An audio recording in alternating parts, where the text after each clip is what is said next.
Hello friends, Hindi कहानियों में आपका स्वागत है। चलिए कहानी को शुरुआत करते हैं। साधु और चूहा, पंचतंत्र की कहानी।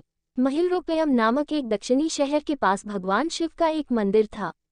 वहाँ एक पवित्र ऋषि रहते थे और मंदिर की देखभाल करते थे। वे भिक्षा के लिए शहर में हर रोज जाते थे और भोजन के लिए शाम को वापस आते थे। वे अपनी आवश्यकता से अधिक एकत्र कर लेते थे और बाकी का बर्तन में डालकर गरीब मजदूरों में बांट देते थे, जो बदले में मंदिर की सफाई करते थे और उसे सजावट का काम किया करते थे। उसी आश्रम में एक चूहा भी अपने बिल में रहता था और हर रोज कटोरे में से कुछ न कुछ भोजन चुरा लेता था। जब साधु को एहसास हुआ कि एक चूहा भोजन चोरी करता है तो उन्होंने इसे रोकने के लिए सभी तरह की कोशिशें की। उन्होंने कटोरे को काफी ऊंचाई पर रखा ताकि चूहा वहां तक पहुंच न सके, और यहाँ तक कि एक छड़ी के साथ चूहे को मार भगाने की भी कोशिश की, लेकिन चूहा किसी भी तरह कटोरे तक पहुँचने का रास्ता ढूंढ लेता और कुछ भोजन चुरा लेता था।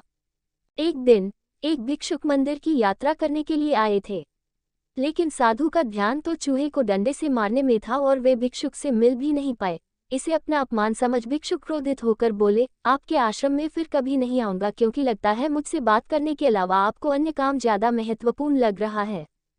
साधु विनम्रतापूर्वक चूहे से जुड़ी अपनी परेशानियों के बारे में भिक्षुक को बताते हैं कि कैसे चूहा उनके पास से भोजन किसी न किसी तरह से चुरा ही लेता है। ये चूहा किसी भी बिल्ली या बंदर को हरा सकता है अगर बात मेरे कटोरे तक पहुंचने की हो तो। मैंने हर कोशिशें की है, लेकिन वो हर बार किसी न किसी तरीके से भोजन चुरा ही लेता है। भिक्षुक ने साधु की परेशानियों को समझा और सलाह दी, चूहे में इतनी शक्ति, आत्मविश्वास और चंचलता के पीछे अवश्य ही कुछ न कुछ कारण होगा। मुझे यकीन है कि इसने बहुत सारा भोजन जमा कर रखा होगा और यही कारण है कि चूहा अपने आप को बड़ा महसूस करता है और इसी से उसे ऊंचा कूदने की शक्ति मिलती है। चूहा जानता है कि उसके पास कुछ खोने के लिए नहीं है, इसलिए वो डरता नहीं है। इस प्रकार साधु और भिक्षुक निष्कर्ष निकालते हैं कि अगर वे चूहे के बिल तक पहुंचने में सफल होते हैं तो वे चूहे के भोजन के भंडार तक पहुंचने में सक्षम हो जाएंगे। उन्होंने फैसला किया कि अगली सुबह वो चूहे का पीछा करेंगे और उसके बिल तक पहुंच जाएंगे। अगली सुबह वो चूहे का पीछा करते हैं और उसके बिल के प्रवेश द्वार तक पहुंच जाते हैं। जब वो खुदाई शुरू करते हैं तो देखते हैं कि चूहे ने अनाज का एक विशाल भंडार बना रखा है। फौरन ही साधु ने सारा चुराया गया भोजन एकत्र करके मंदिर में ले जाते हैं। वापस आने पर अपना सारा अनाज गायब देख चूहा बहुत दुखी हुआ और उसे इस बात से गहरा झटका लगा और उसने सारा आत्मविश्वास खो दिया।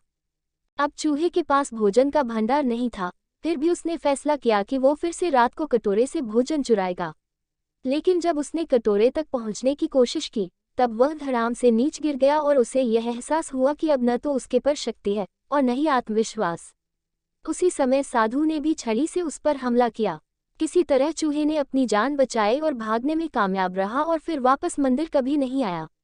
यदि हमारे पास भी संसाधनों की कमी न हो तो हम में भी अद्भुत शक्तियां और आत्मविश्वास की कमी कभी नहीं आ सकती।